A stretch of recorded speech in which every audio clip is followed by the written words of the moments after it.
صدري ويساني يفقه قولي أما بعد. Begin by praising Allah Azza wa Jal, Lord of the Alameen, which is mankind, jinn and everything that exists, and we bear witness that Muhammad sallallahu alayhi wa sallam is his slave and his messenger. My dear brothers and sisters in Islam, Assalamu alaikum wa rahmatullahi wa barakatuh. Who when he used to make adhan for Fajr, before that he used to go around and inform the Prophet sallallahu alayhi wa sallam. So there was an adhan he used to make very early, for people to know to get up for tahajjud, etc. And then there was the adhan, and it wasn't Bilal that used to make that one. Then there was the adhan of Bilal, which was at Fajr. And he used to come by the Prophet ﷺ's house on the way into the masjid, let him know that, like, I'm going to make adhan. And one day he enters in upon the Prophet ﷺ, and he sees the Prophet ﷺ crying. And the Prophet ﷺ was in prayer. And he cried so much that his bead, his abay, and even the floor was wet. He was so shocked at how much the Prophet ﷺ was crying, and he basically waited till he finishes and he said, Ya Rasulullah, may mother and father be sacrificed for you, like, what are all these tears? And the Prophet ﷺ, he mentions that Allah Azza wa Jal has just revealed verses upon me. Woe to the one, yani death, destruction upon the one who hears them and does not contemplate. And they were the verses at the end of Ali Imran. إن في خلق السماوات والأرض واختلاف الليل والنهار لآيات لأولي الألباب. That verily in the creation of the heavens and the earth and the alternation of the night and day are signs for those people of understanding. الذين يذكرون الله قياما وقعودا وعلى جنوبهم ويتفكرون في خلق السماوات والأرض. The ones who remember Allah Azza wa Jal standing, sitting and lying down.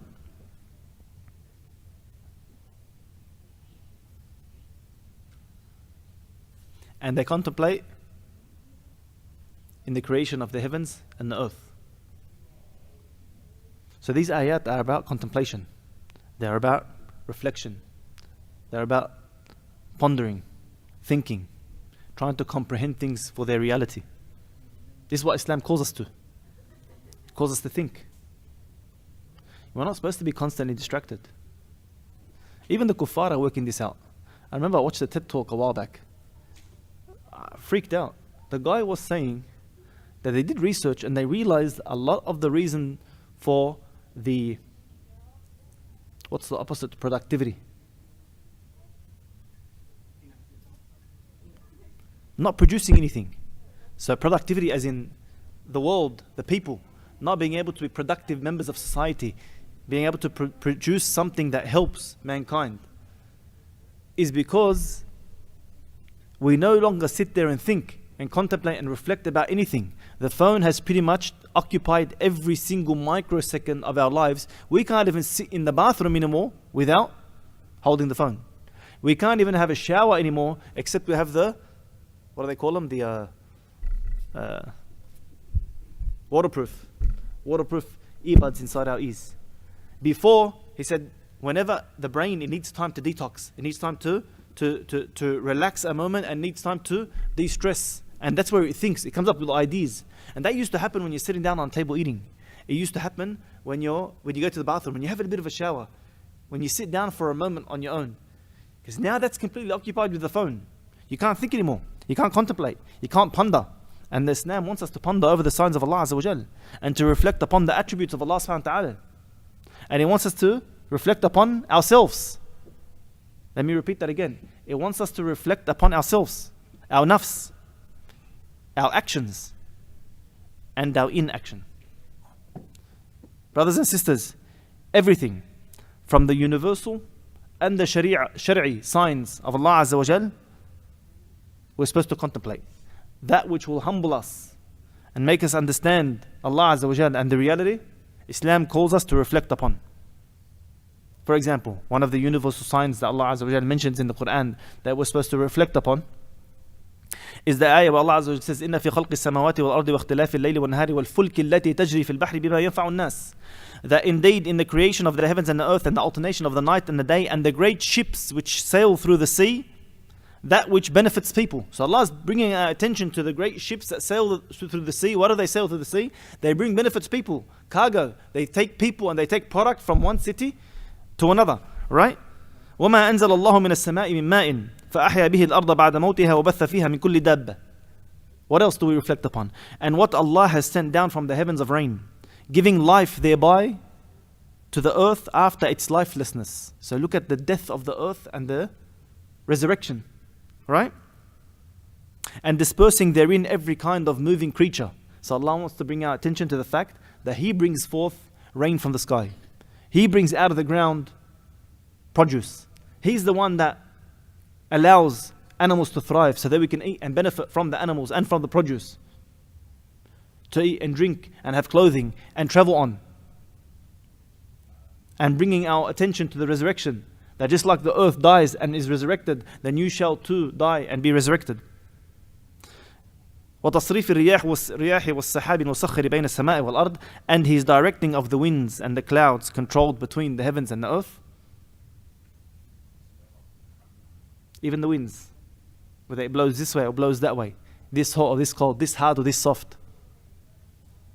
And the clouds which it controls and moves to where Allah wants to give rain. And where Allah doesn't want to give rain, good luck, let you die from drought and starvation. Allah Azza wa Jalla is bringing us and bringing our attention to the contemplation of these universal proofs and signs. And then He says, لَآيَاتٍ لِقَوْمٍ يَعْقِلُونَ. That these are signs for people who use reason, who use understanding, who use contemplation. In other words, if you don't contemplate upon these, then you're not a person of reason. You're not a person of understanding. You're not a person of deep thought. You're not a person of substance and character. You need to have deep thought and reflection and contemplation in order to comprehend things in their true form, as they really are, as Allah Azza wa Jal describes them. When you, for example, contemplate in these verses that we just recited, when we reflect, we recognize His power, Allah's greatness, Allah's perfection. We recognize His generosity, that He created everything for us and He made everything subservient to us. Let me repeat that again. He created everything for us, everything in the heavens and the earth, all the way to the furthest reaches of the galaxies, and it's still expanding, as science says, if it's true. All of this was created in perfection, in order to sustain life for me and you, in order to suffice us in everything that we need, so that we have no excuse on Yawm al-Qiyamah to tell Allah we couldn't do our job, which is what? وَمَا خَلَقْتُ الْجِنَّ وَالْإِنسَ إِلَّا لِيَعْبُدُونَ. That I have only created mankind and jinn to worship me. Look at Allah's greatness. Look at His power. Look at His perfection. Look at His generosity. Have we truly praised Him? Are we truly in a state of gratitude? Are we doing our job?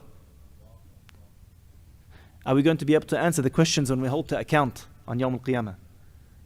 Brothers and sisters, these are all simple facts that we come to, these are simple conclusions we come to when we reflect on these verses. This contemplation should remove diseases from our heart, like pride and arrogance, when we realize nothing's in our control. We are not competent and capable to do anything. Haughtiness and ego. Jealousy and envy, when we know everything belongs to Allah and it is up to Him who He gives it to. Think about that for a second. Imagine being jealous of someone. Isn't that an indirect way of saying, Ya Rabb, that thing that belongs to you, why did you give it to him, not me?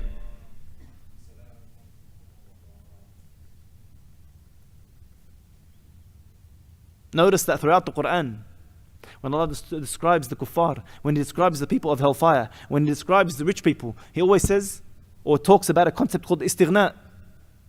Istighna, you'll find that most people that are rich that end up in hellfire or the kuffar, they think themselves self-sufficient. They don't need anything. They've got money, they can buy anything, they can force people's hands, they've got authority, power, whatever it is. They think, Allah mentions it again and again, amma man istaghna. Right? Again and again, the concept of istighna. These verses should teach us that we have no istighna whatsoever. Everything belongs to Allah. Everything relies upon Allah. Everything is maintained with Allah. And if Allah were to leave us for a second, wallahi, the air that's in our lungs, forget breathing it in, it's already in our lungs, we wouldn't be able to extract the oxygen and remove the carbon dioxide. Brothers and sisters, without Allah, do you know that food that we ate, we couldn't even go to the bathroom and get it out? Do you see what the contemplation and the reflection upon these verses does? From another perspective, from another dimension, we're supposed to reflect upon ourselves.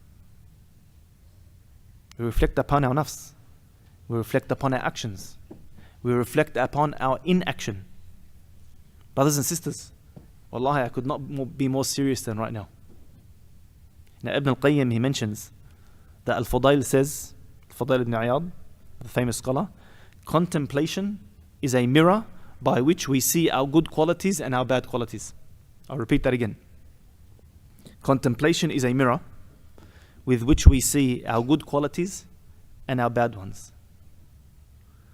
If contemplation is the way in which we see our good qualities and bad qualities, is that then not in fact the only way in which we can do what Umar ibn Khattab advised us to do, which is judge yourself before you're judged? Weigh your deeds before they're weighed for you, and work on beautifying your display before Allah. And on Yawm al-Qiyamah, we're going to be displayed before Allah. You go over a girl's house, ask for a hand. A guy comes over your house to ask for your hand. You've never seen him before, you don't know anything about him, it might not even work, but you dress up and you fix yourself up and you fix the house and you host the best of. One day you're going to be displayed before Allah. Umar al-Khattab, he said, in order to beautify yourself, so on that day you're not stinky, you're not dirty, you're not disgusting, you're not black from all the sin and haram that you did, then make sure that you judge yourself here before you're judged, and you weigh your deeds before they're weighed for you. The only way to do this, my dear brothers and sisters in Islam, is through contemplation, through reflection upon yourself, upon your nafs, upon your actions, and upon your inaction. How else can you grow? How else can you develop? How else can you change? How else can you become better? Self-reflection, self-awareness, being open to advice and criticism, working on your sincerity. That's how you grow.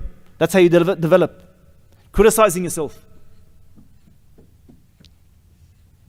Brothers and sisters, it's very easy to lie to ourselves. It's very, very easy to lie to ourselves. But subhanAllah, through the cases that I've dealt with, and through the people that I've tried to help, I realized, wallahi, we are the biggest liars. And the number one person we lie to is ourselves. SubhanAllah, it reminds me of that hadith. That hadith the Athar of Ali radiallahu anhu, where he commented on the ayah in the Quran, لَقَدْ خَلَقْنَا الْإِنسَانَ فِي أَحْسَنِ تَقْوِيمٍ, that we created mankind in the best of fashion and form and mold. ثُمَّ رَدَدْنَاهُ أَسْفَلَ سَافِلِينَ, then we lowered him to the lowest of the low. On this ayah, Imam Ali, he commented and he said that Allah created animals, He created angels, and He created mankind. The animals have a brain and no desire. They can't say, feel like this, I want this, I'm not tired, I'm not bothered to do this. They just obey commands. The animals are created with a desire and no brain. They can't say, I shouldn't do this, it's haram. They want to eat, they eat. They want to drink, they drink. They want to sleep, they sleep. Then Allah created mankind in between. They've got both a brain and a desire. He says, as for the one who allows his brain to overcome his desire, then he is better than the angels, because the angels don't know any better. And as for the one who allows his desires to overcome his brain, then this person is worse than the animal, because the animal doesn't know any better. Brothers and sisters, when I deal with people and I deal with cases, I realize that people don't understand this concept. I had a brother once who I was trying to explain to him that what he was doing was wrong. And when I told him about the nafs and the brain, and the nafs being, the brain being in control of the nafs, don't let the nafs control you, your desires, and you're hurt, you're cut, you're upset, you want a revenge, whatever it is, don't let that control you, etc. He goes, no brother, I'm thinking clearly. I'm thinking logically. Can't you see how I'm laying it out for you? It's not my nafs that's in control. He's a liar. I go, brother, no, you're wrong. I go, you're talking to me as if you can shut off part of yourself and only act upon the other part. He goes, what do you mean? I go, whenever your brain operates, it doesn't mean your nafs is shut off. And whenever your nafs operates, it doesn't mean your brain is shut off. I gave him an analogy. I go, the best analogy I could give is, the brain is in the driver's seat, the nafs is in the passenger. The passenger is always in your ear, right? It's influencing you, but your brain's in control. Or you could have it vice versa. Your brain's in the passenger seat, it's your nafs that's driving it. Either way, these two elements, these two dimensions of you will never be either or. They're both operating.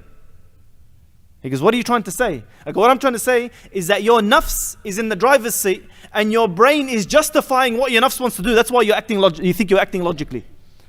And isn't that true? Brothers, be honest with yourself. How many times are you hurt and you want to get back at that person? You don't want to go there just because that person's there? But what you'll do is you'll justify with your brain other reasons as to why you don't want to go there, so you can lie to yourself that your nafs isn't in control. Sisters, how many times did you say something or act in a certain way or respond to a certain person in a certain way? And then when you're questioned about it, you're like, yeah, I did it for 1, 2, 3 reasons. And it's right, they're not wrong. But that's not the main reason. The main reason is you wanted to get back at her. The main reason deep down inside is that you hate her. The main reason is because you want revenge. The main reason is because you're jealous. And the brain is very, brothers and sisters, the brain is, subhanAllah, depending on a person's intelligence, it's a very fickle thing, man. SubhanAllah, your brain can justify almost anything. SubhanAllah, you can look, even they tell you, motivate yourself and encourage yourself, speak highly of yourself. Keep telling a person he's dumb, he's going to end up being dumb, even if he's the most intelligent person with the highest IQ. And let yourself keep telling yourself you're intelligent, you're strong, you're powerful, and eventually your body will follow your body, and your being will follow. Your brain is a very powerful thing. I know people who are so intelligent that wallahi, if they were to say the worst of actions, if their brain were to tell them to do the worst of their nafs, to tell them to the worst of actions, they will justify it to the extent where me and you can't even respond. I've met with people I couldn't even respond to. But wallahi, they're wrong, and wallahi, their nafs is in control, and wallahi, they are lying to themselves. So brothers and sisters, what I just explained right now, it's not a small concept. It's not an easy concept. It's not a light concept. And it's not easy to apply. But brothers, here's the thing. Sisters, if you do not work on it now, then on Yawm al-Qiyamah, Allah will bring out the truth. And Allah will question you upon the truth. Brothers and sisters, how many ayat, how many ahadith about intention, about sincerity, about being honest with yourself? How many ahadith, the first three to enter hellfire did the best of actions you could ever do. He fought and died in the path of Allah.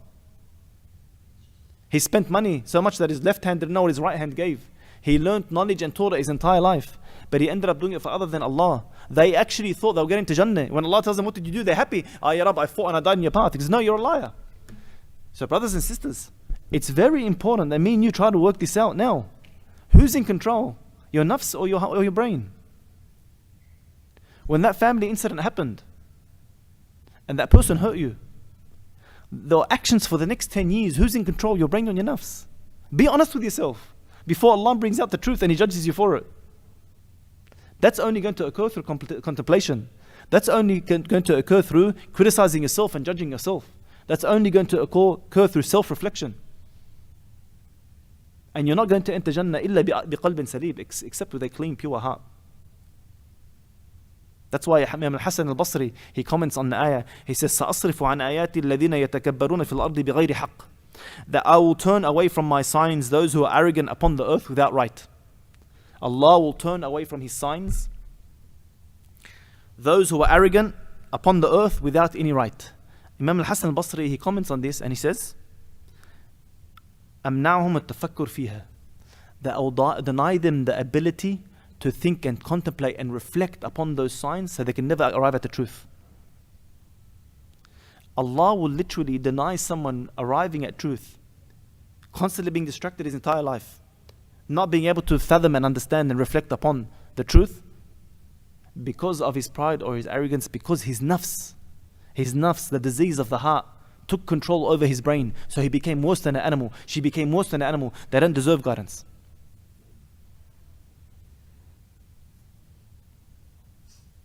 So contemplation, Madi. I know our topic is isolation with Allah. I'll get there inshallah. Contemplation is key.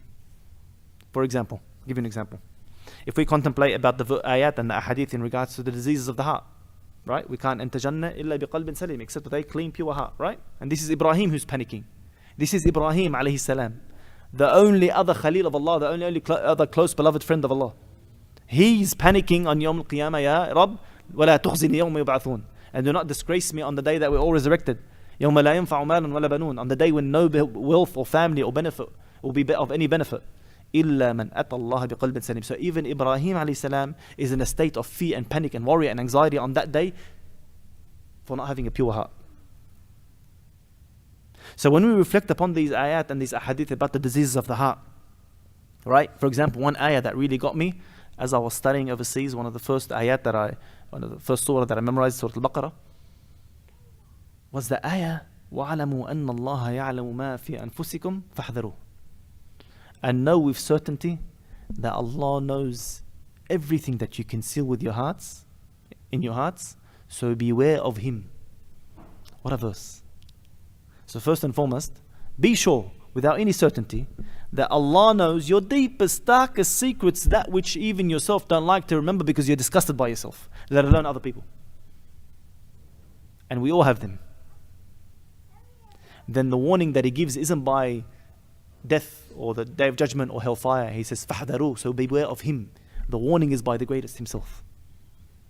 So when we reflect upon these ayat and these ahadith, there's many ayat and ahadith in this regards. If we truly reflect upon them, you cannot truly reflect upon them without judging yourself, without criticizing yourself, without being honest with yourself, without changing your perspective. You start to actively seek sincerity. You start to actively work towards purifying your heart. Let me repeat that again. You cannot truly reflect on these ayat and truly reflect on these ayat and ahadith except that these changes will occur, because the ayah literally tells you your deepest, darkest secrets, Allah knows and bring it to light, so beware of Him. The only way that you will not change your trajectory in life after contemplating these verses is either you don't believe or you didn't truly reflect. Because if that doesn't put you in a state of panic and fear of the Most High, I don't know if you truly believe. Am I making sense about why contemplation is so important? If you contemplate, for example, properly, if you properly reflect upon the ayat and ahadith of sin, of riya, showing off, not doing things for Allah's sake, showing off, right? About judgment, accountability on Yawm al-Qiyamah. One such hadith is that hadith that blew the minds of the Sahaba. Prophet ﷺ tells the companions that, oh my companions, there will be people who face Allah on Yawm al-Qiyamah with the mountain of Tuhama full of hasanat. Like that's a massive mountain full of hasanat. Allah on Yawm al-Qiyamah will pound it into nothing but dust. Worthless, weightless, no reward, nothing. All those years, all those decades, all those thousands of ibadat and siyam and hajj and zakat and salah and dhikr and Quran, mountains worth, pounded into nothing but dust. Think about that. I remember that Syrian man, wallahi, subhanallah, I remember that old Syrian man, he was at least 80 years old, sitting on the doorstep of what was left of his house in Syria. 80 years old. Brothers and sisters, everything he amounted to in the last 80 years, his house, his land, his property, his family, his children, his grandkids, his great-grandkids, his wealth, everything that he amounted to, with one barrel from a plane, gone. He was sitting on the remnants of the steps of everything that he built for the past 80 years, gone.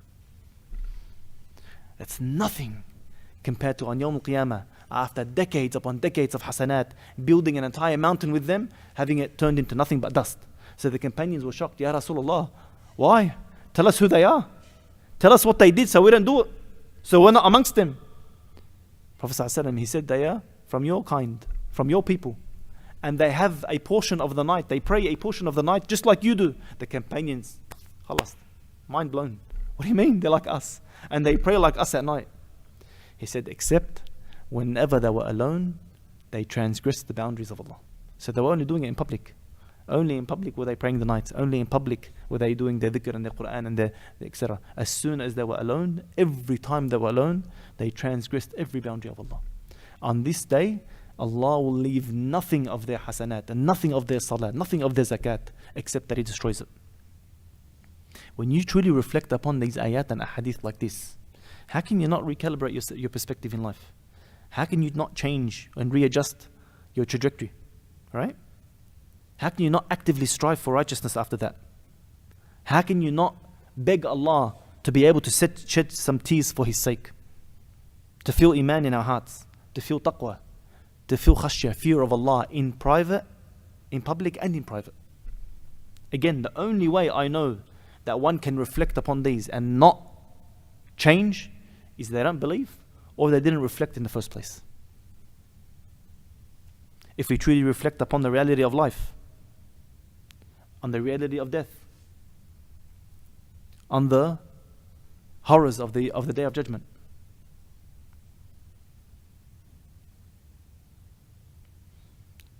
How can we not change? One hadith, subhanAllah, that always gets to me, and I've mentioned this before, is that hadith about the one who loves to meet Allah and the one that hates to meet Allah. That gets to me big time. Not because of the hadith, because of the explanation of Rasulullah. When you hear it at first first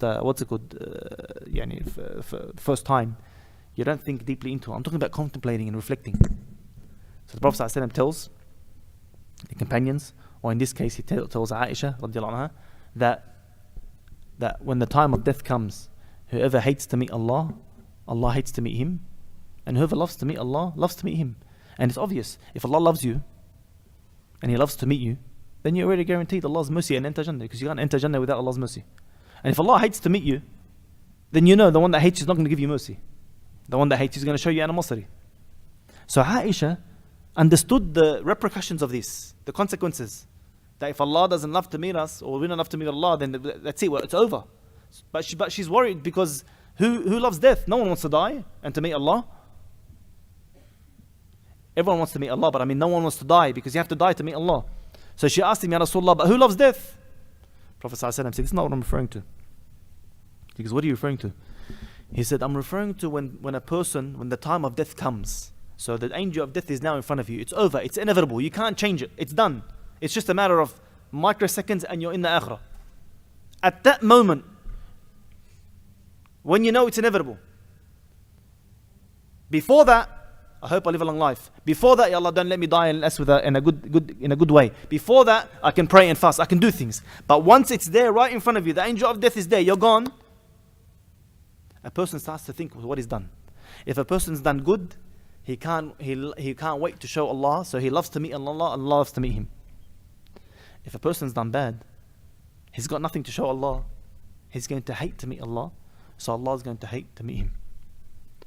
So when you reflect upon these verses, these ahadith, I'm asking you by Allah, right now, if you went to sleep and you didn't wake up, would you be from one of those who loves to meet Allah?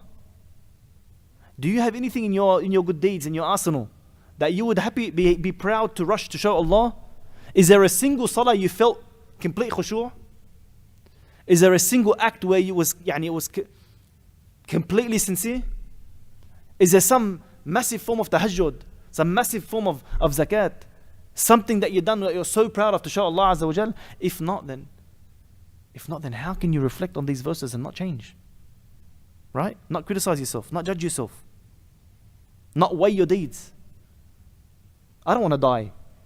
I personally, I'm talking about me, I don't want to die with what I think are prayers, with what little or no tahajjud, with what little Quran or knowledge I knew when I was 8, I still know it now.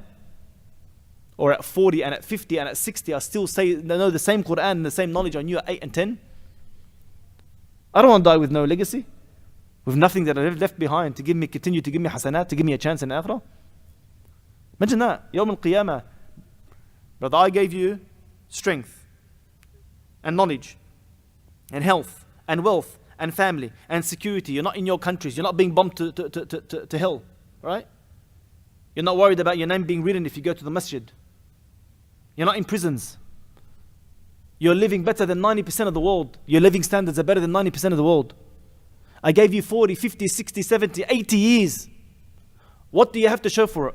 How can you answer nothing?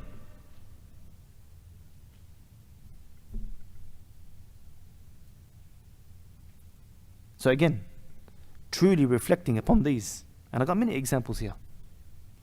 How can you not change? How can you not criticize yourself? How can you not be honest with yourself? How can you still lie to yourself after that? How can you accept your status quo? The level of your salah now. There's the level of your Quran. The level of your knowledge. How? The answer is, I can only think of two things. Either you actually don't believe, or you're not really reflecting, because this should shake up a dead person. This should wake up a dead person. Because we know that dead person will give anything and sacrifice anything and destroy anyone and kill anyone in order just to come back and pray one more rak'ah, do one more sujood. And the list is endless. The point is, that contemplation is the key. And there's more to it than that. There's more reasons. You see, shabab, brothers and sisters, life is extremely difficult. Some of you are young. I don't wish to be in your position. Life is extremely difficult. Wallahi, it's incredibly overwhelming. And as you progress in life, your tests get bigger. And your hardships get greater. And your responsibilities become heavier. Suicide is one of the leading causes of death in the world, especially amongst the kuffar, and it's rising amongst the Muslims. Life is extremely difficult. Our tests are already written. There's no way to avoid them. Let me repeat that again. Our tests are already written. You can't run away from them. You can try to run away from that problem, it'll just come somewhere else. You know how many times I've told this to people and I have to come back and tell them I told you so later on? The brother's got a bad partnership. 1, 2, 3, 4, 5 is happening. He's been in that partnership for 5 or 10 years. He wants out. Brother, you can have out. It's your right. But your tests are already written. You're going to run away from this business partnership because of these problems. You're going to find someone else who will give you the same problems or different ones. But the point is, you'll still be reaching that level of test and trial and tribulation and fitna. That sister wants out. Her relationship, her husband is doing 1, 2, 3, 4, 5. Sometimes she has to leave, like that, like business partner. Sometimes it's not negotiable. But the vast majority of times, it's just normal human interaction. It's just normal human imperfection to varying degrees. Like this person that you're running away from, do you think your problems are going to go when you leave him? No. They'll come to you with another husband in the same way or in a different way with a bunch of new problems. Or you know what, even if you don't get married, they'll come to you from your kids. If you don't have kids, they'll come to you from your health. If they don't come from your health, they'll come to you financially. If they don't come financially, they'll come to you mentally. The point is, you can't run away from your test. Wallahi, you can't run away from your test. That's the sunnah of life. The Prophet ﷺ, he told us, a Muslim, male or female, will continue to remain under trial in respect to his life and property and offspring until he faces Allah subhanahu wa ta'ala with no sin to record. That's Allah's mercy upon us, that He'll continue to test us from the cradle to the grave. الَّذِي خَلَقَ الْمَوْتَ وَالْحَيَاةَ لِيَبْلُوَكُمْ. The one who created life and death literally just to test you. وَلَنَبْلُوَنَّكُمْ بِشَيْءٍ مِّنَ الْخَوْفِ وَالْجُوعِ وَنَقْصٍ مِّنَ الْأَمْوَالِ وَالْأَنفُسِ وَالثَّمَرَاتِ وَبَشِّرِ الصَّابِرِينَ. Allah is telling you everything. Your health, your wealth, your family, your property, your land, your children, everything we're going to test you with. You cannot avoid it. Actually, a couple that I got dragged into, I didn't end up doing their divorce. I sent them to Sheikh Abdullah, but I got dragged into the process before they got to Sheikh Abdullah. Man's over 60, woman's over 50. Got them divorced. Within I think 3 to 6 months, I was telling the female. She had another massive meltdown and breakdown from something completely unrelated. But it was as if I was, subhanAllah. And I said that, like, did I tell you? You left him, he's gone. He's out of the picture. You haven't seen him for 6 months. You haven't even laid eyes on him for 6 months. Look, you're still reaching the same level of mental breakdown. It just came from something else. You can't avoid your tests, and you can't run away from them. Why am I mentioning this? I'm not trying to make the picture dark and gloomy, and there's no khair, and there's always, we just read in the ma'al usri yusra, there's always double the good than there is bad, at bare minimum, right? I'm not trying to say that. What I'm trying to say is, if you can't avoid your tests, you need to be able to deal with them. How do you deal with them? And the way you deal with them is not the way we're dealing with them today. The way we deal with them today is very foolish. The way we cope with our tests and our hardships today is we speak to Fulan and we speak to Allan, right? Anyone that wants to listen, read. Anyone that will listen, right? We vent, we complain, we get things off our chest in the hopes that somehow it'll quell the pain a little bit, right? The heartache, the suffering. It might give us a momentary relief. But it doesn't really do anything for us in the long run. 1 hour later, you hate yourself for talking to that person. 1 hour later, you're regretting speaking to that person because you know it's going to backfire. It's going to spread it to someone else, so they're going to come back and speak to you afterwards, etc. It's going to bite you on the back. Because the scholars, they tell us, الشكوى إلى الناس مذلة. To complain to people is degradation. You're degrading yourself, you're disgracing yourself. And to complain to Allah is honor. The way we're dealing with it today is a band-aid on a bullet wound. You're looking for that momentary relief. When in reality, Allah is the one that's in control to change your situation. Only by confiding in Him will things become better. And even if they don't, you'll be content. I'll repeat that again. Only in confiding in Allah will things get better. And even if they don't, you'll be content, because you turn to the only one that created, the only one that can change them, and He chose to keep that test for you. So you know it's khair.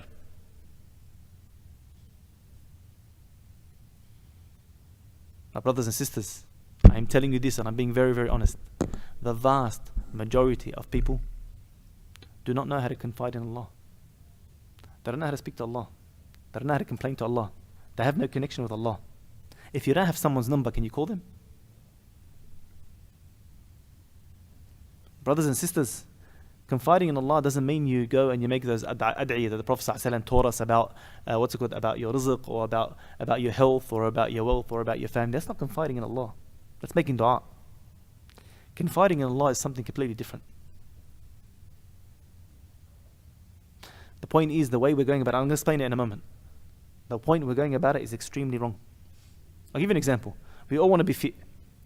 We all want to be healthy. You want to be capable, right? You want to be competent. You want to be able to protect yourself, protect your family, right? Support your family. We want our sicknesses gone, our aches, our pains, our fatigue, right? We want our fears and worries and anxieties to vanish, our stress to disappear. So what do? We train, we exercise, we go to doctors, we take medicine, we take vitamins, we go to the psychologist, we pump ourselves with pills. That's all well, that's all dunyawi means, taken by the means of the dunya. But did you once turn to Allah? Did you go turn to Allah first? To the only one that can change our situation? Did you make any of the dua, any of the adhkar? The Prophet ﷺ taught us that in the morning, every morning and every evening, Allahumma afini fi badani, Allahumma afini fi sam'i, Allahumma afini fi basari. Oh Allah, give me health in my body, give me health in my ears, in my hearing, give me health in my seeing. Brother and sister, you're going to a psychologist, you're going to a doctor, you're pumping yourself with pills when the only one who can cure you hasn't decided for you to be cured. What's it going to do for you? Do you see how it's a band-aid on a bullet wound? We all want our spouses and our kids to be happy, our siblings to be happy, healthy, successful, righteous, a pleasure to our eyes. We want to be able to make ends meet. We want to have enough money to provide for our family. I want to be my financial problems to vanish. I want to be able to buy those extra things and have fun, right? So I work harder. I grow my business. I study investments. I chase contracts. I break my back. Destroy relationships in the process. And never once do I turn to the only one who can increase or decrease my rizq. The one who wrote my rizq in the first place. Prophet ﷺ, for example, he taught us that dua.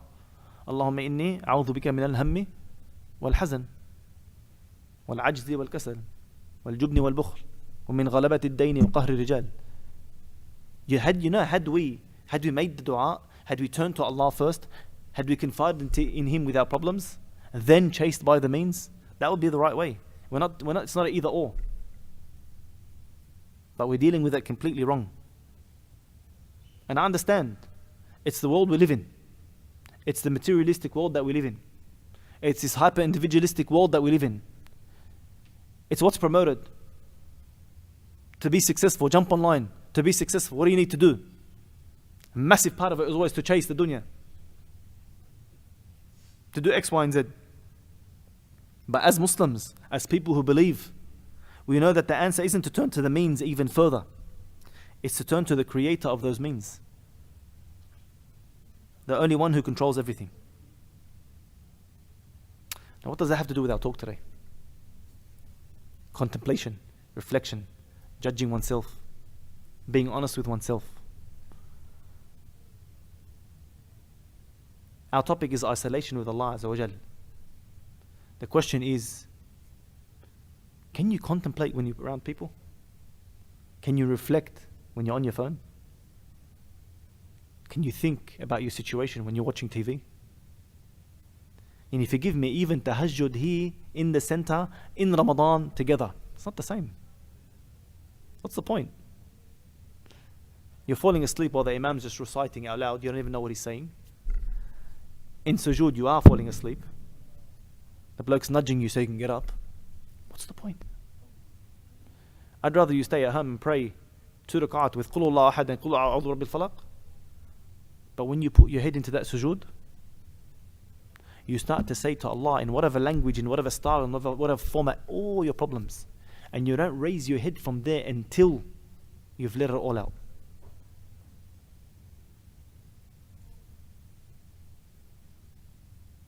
Khalwa, isolation with Allah Azza wa Jal, with no people around, by yourself, complaining to Allah and crying and not raising your head till you say everything you need to say to Him, is absolutely paramount, or else you will never be able to face your problems and overcome them like you would when you isolate with Allah Azza wa Jal.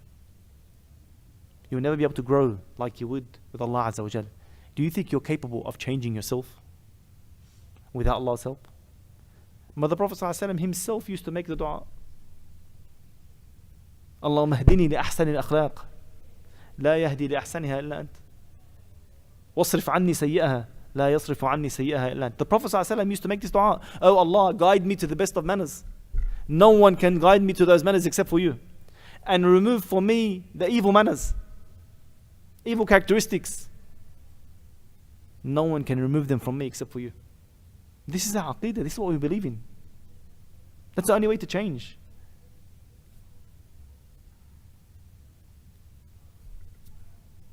Our nafs, our greed, our heart, the disease is in there. Wallahi, they're so embedded. They're so they're literally part of your heart, your consciousness. What happens if your heart is harmed? If it just beats irregularly, they take you to the hospital. It's embedded within you. It's part of you. Do you think you can remove them on your own? It's like telling some layman in the street, can you do open heart surgery on yourself? How? No matter how many classes and lessons and courses and workshops I attend, without the help of Allah Azza wa Jal, I'm going to revert back to my bad qualities, my bad habits every time there's a problem. Let's be honest with ourselves. I try to leave this bad habit. I do it for a week, for 2, for 3. As soon as things get tough, I go back to it because I find comfort there. Because it's part of me. Without the help of Allah Azza wa Jal, you can't do anything. Without contemplation, you can't even recognize what you need to fix. You can't even be honest with yourself enough to recognize your faults. And brothers and sisters, without isolation with Allah, you can't confide in Him properly. Brothers and sisters, I'm sorry to keep repeating myself. Let me say it again. If you cannot, let's say now you have a major problem in your house. One of your children is off the path. Your father's dying. Your family's being bombed in Palestine. You're going to court for a major case. You might get locked up for life, for many years. You've got a major calamity in your life. If in the easy times you couldn't go and put your, not easy times, but in the easier hardships, something wrong, or you had a car accident, you lost a bit of money, you're doing it tough at uni, at school, your job, but you're about to lose it, the easier difficulties. If you can't go and put your head on the floor and leave it there 5, 10, 15, 20, half an hour, and let everything out to Allah, then how are you going to do that when the calamity comes? Again, remember we said the tests, you can never avoid them. You can't push them away. They're coming whether you're ready or not. They're going to strike you whether you're prepared or not. If you're prepared, you might have 40% damage. If you're unprepared, it's going to knock you to the floor. These are the cases I'm dealing with. The last brother I dealt with, I told him, Wallahi, do you know why this happened to you? Yeah, why? Because I dealt with his divorce, the last major calamity that occurred. After that, he broke down and he went on a bad spree. He fed his nafs. He poured fuel on that fire. When his next major test came, he almost left Islam. He said things like, Wallahi, I'd rather go to Jahannam than 1, 2, 3. Why did that happen? His next test was already coming. It was always going to come. You can never avoid it. But along the way after his divorce, instead of learning, instead of recuperating, instead of building himself back up, instead of changing his ways, instead of controlling his nafs, he fed it with whatever disgusting habits he used to have before even marriage, that he hadn't done for years. That put him in a very weak and vulnerable state. When the next test came, it knocked him down. I'm telling you, alhamdulillah, now things have calmed down. The last meeting I had with him, he sort of came to his senses. But that he was at the verge of kufr, man. And in that state, when he was saying those words, I told him, your only chance is to go back to Allah Azza wa Jal, to confide in Allah Azza wa Jal, speak to Him your problems, tell Him to guide you. He couldn't do it. It lasted weeks, I think 6 weeks, until his mum called me and told him, I want him out of the house. His own mum. I want him out of the house. I don't care. He dies, he lives, he gets on drugs, he doesn't. I don't care. Get him out. His own mum. 6-8 weeks, and he couldn't confide in Allah Azza wa Jal. So brothers and sisters, remember Allah in times of ease and remember you in times of hardship. Practice now. Train yourself. Isolate yourself with Allah. Start off with 1 hour a week. Just sit alone. Think about Allah Azza wa Jal. Think about His creation. Think about what He's done for you. Try to become in a state of gratitude. Put your head on the floor and cry. Why can you confide in your mum? Why can you confide in your spouse, in your friend, who will bring you no benefit, who can bring you no harm, who can't even make you feel good for more than a few minutes when you're unloading? And then you reject the only one that can change your situation. Just to physically stay in sujood for more than a few minutes needs practice. So imagine you're ready to confide and you want to, but within a few minutes of you putting your head, you're not even finished letting it out. You can't even remain in sujood anymore. You got to come out.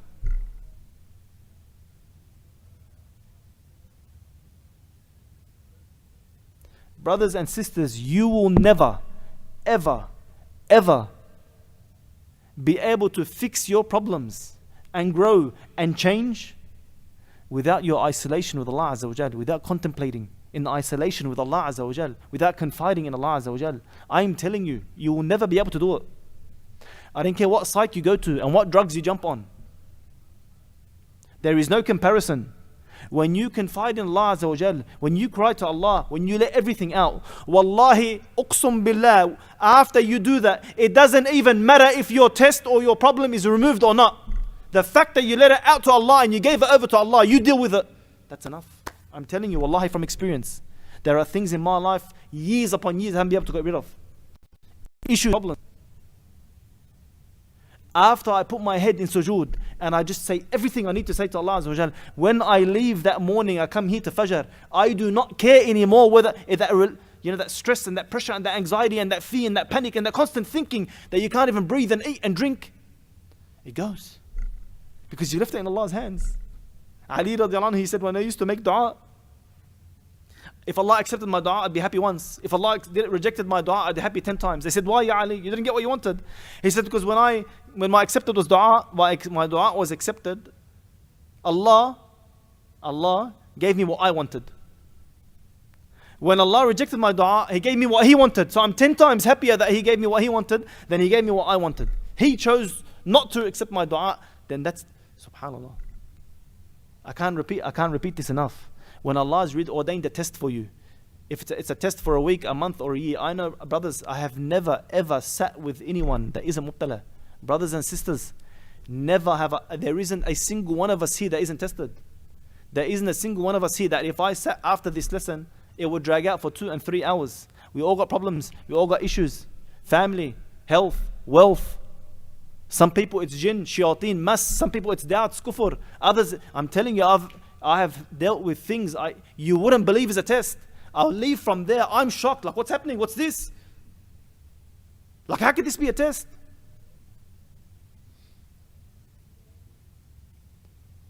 The only solution is isolating yourself with Allah, confiding in Him,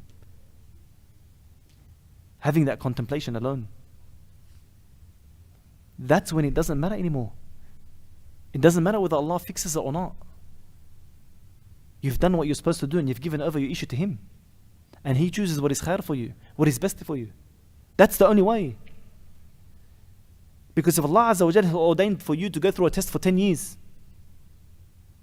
imagine how that person is going to live the next 10 years of his life as he goes from doctor to doctor, or psychologist to psychologist, or take drug after drug, or chase money after job after contract after, for 10 years thinking he's going to solve this problem, but Allah's ordained for you for 10 years. You know what that means? That means for the next 10 years of their life, these people are going to be so physically, mentally and emotionally drained and spiritually broken, that after they come out of this after 10 years, when it was never going to change, it was going to go for 10 years anyway. Imagine the difference between that person who all along was confiding in Allah, who all along was turning to Allah, who every single time he confided in Allah, He actually gave him relief. Now, the way that this person is going to go through this struggle for 10 years is completely different to the other person.